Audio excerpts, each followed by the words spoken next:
Bom dia, hoje nós iremos falar sobre as contraindicações da terapia de reposição hormonal sistêmica. Então, quais são as contraindicações da terapia de reposição hormonal? A primeira delas é o câncer estrógeno dependente, que é aquele tipo de câncer, por exemplo, o câncer de mama.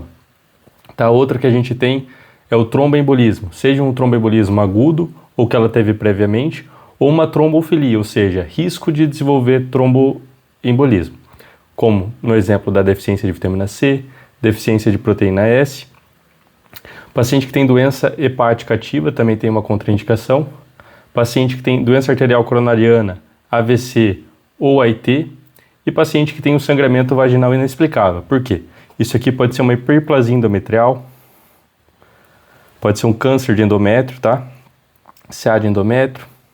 Por isso que tem essas contraindicações. Lembrando que quando a gente fala de contraindicação às terapias de reposição hormonal, a gente está falando da sistêmica, tá? A gente está falando da sistêmica.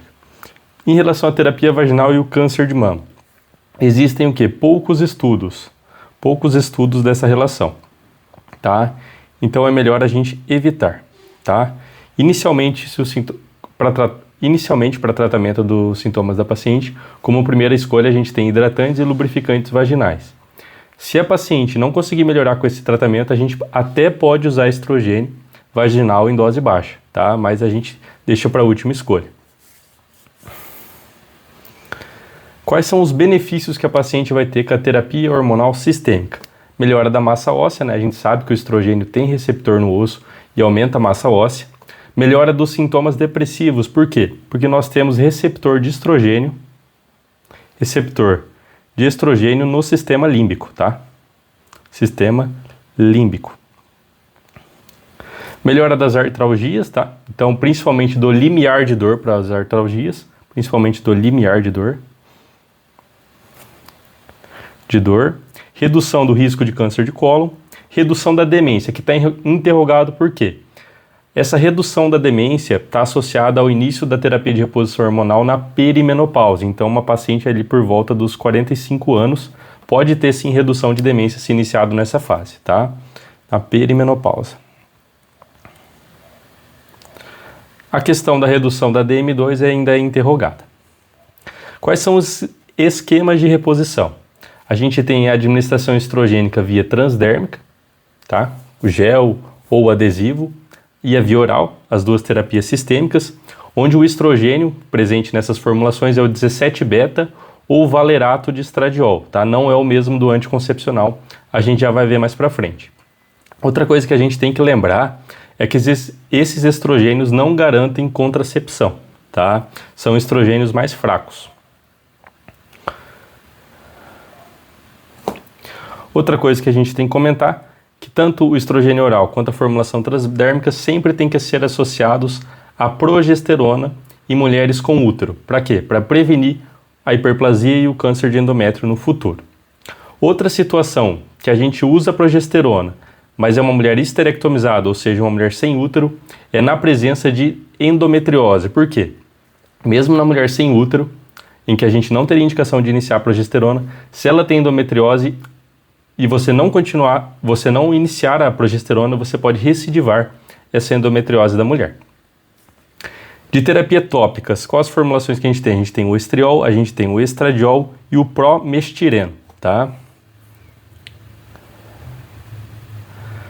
Terapia sistêmica, aqui a gente está falando de doses, tá? Quais são as doses utilizadas? Aqui está 0,5 a 2 mg ao dia. Isso aqui está se referindo à dose via oral, tá? A dose tópica é de 0,025 mg a 0,05 mg. Então, de 0,025 a 0,05 mg, tá? Essa é a dose o quê? Transdérmica. O que a gente tem que lembrar? A gente sempre inicia com a menor dose possível para alívio dos sintomas e vai aumentando se você vê necessidade na paciente. A dose via oral, normalmente a gente começa com 0,5 mg, vai para 1 mg e pode ir até 2 mg. Como a gente vai ver mais para frente, normalmente o estradiol sistêmico de escolha é o via transdérmica. Por quê? Porque tem menos efeitos colaterais, a gente já vai ver quais são. Então aqui está falando da endometriose, da questão de adicionar a progesterona mesmo nas mulheres esterectomizadas. E a questão do etinilestradiol. Quem que é o etinilestradiol? O etinilestradiol é o estrógeno presente nos anticoncepcionais. Você pode iniciar o etinilestradiol na mulher na menopausa? Pode, tá? Principalmente se ela quer garantir a contracepção, ou seja, ela ainda está na perimenopausa, ainda tem alguns óvulos funcionando. Não vai adiantar iniciar a via transdérmica ou a via oral da pós-menopausa, tá? Que aqueles estrógenos não garantem contracepção. Então você pode eventualmente utilizar o etinilestradiol, mas saiba que o etinilestradiol está associado a maior risco cardiovascular, tá? Por isso que ele é evitado na terapia de reposição hormonal da menopausa. Então ele está no presente aqui no anticoncepcional oral. Aqui a gente vai comparar a estrogenoterapia via oral e a via transdérmica. Primeiro falando da via transdérmica. Então a via transdérmica vai pela pele, não passa no fígado, ou seja, não tem metabolismo de primeira passagem e, portanto, não vai afetar tanto o perfil lipídico em relação ao HDL e o LDL. Já a via oral, como vai passar pelo fígado, então a gente vai ter os efeitos de metabolismo de primeira passagem, que é o aumento do VLDL, que aumenta os triglicerídeos, tá? O VLDL aumenta os triglicerídeos. O angiotensinogênio também vai aumentar, o que aumenta a pressão arterial e aumenta as proteínas protrombóticas. Isso vai gerar o quê? O aumento de proteínas protrombóticas aumenta o risco de tromboembolismo venoso e aumenta o risco cardiovascular. Então, por isso que a gente normalmente prefere a via transdérmica. Além disso, entretanto, a via oral vai ter maior afetação, a via oral, ela vai afetar mais o perfil lipídico por passar pelo fígado. Então, ela vai aumentar o colesterol bom e diminuir o colesterol bom. Entretanto, a via oral vai melhorar o perfil lipídico, ou seja, ela vai aumentar o colesterol bom e diminuir o LDL.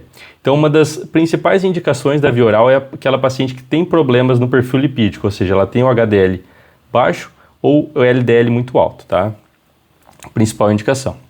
Em quem que a gente prefere a via transdérmica? Então, na hipertrigliceridemia, como eu já falei, a via oral aumenta os triglicerídeos, na colelitíase, na enxaqueca, tá? Principalmente enxaqueca com aura. Por quê? A via oral, quando utilizada, ela pode piorar as crises de enxaqueca da mulher, tá? E na diabetes mellitus. Questão dos progestágenos, tá? Quem que é o progestágeno de primeira escolha? O progestágeno de primeira escolha é a progesterona micronizada, que é a progesterona natural, tá? Que a mulher produz. Existe também a progesterona sintética, porém ela tem mais efeitos adversos. Por que a gente usa a progesterona micronizada? Ela não tem efeito androgênico, tá? Sem efeito androgênico.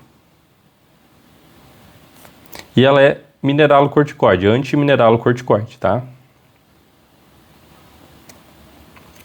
Além disso, ela vai ter menores efeitos no risco de tromboembolismo venoso, tá? A progesterona pode ser utilizada tanto via oral quanto via vaginal. Como que utiliza a progesterona? Existem dois métodos. O método contínuo, que você vai dar 100 mg por dia continuamente para paciente, tá? Esse método normalmente é utilizado após 2 anos da menopausa, tá? E o método cíclico, que é utilizado normalmente com menos de 2 anos da menopausa, que você vai dar 200 mg por dia, do primeiro dia do mês até o 14º ou até o 10º dia do mês, tá? Normalmente essa paciente, 90% dos casos das pacientes que fazem o esquema cíclico, vão ter sangramento vaginal por deprivação hormonal, tá? Então pode ser um efeito colateral que a mulher não vai aceitar. Então isso daqui tem que ser discutido conjuntamente com a paciente. Sobre o segmento e sobre terapias hormonais alternativas eu falarei no próximo vídeo.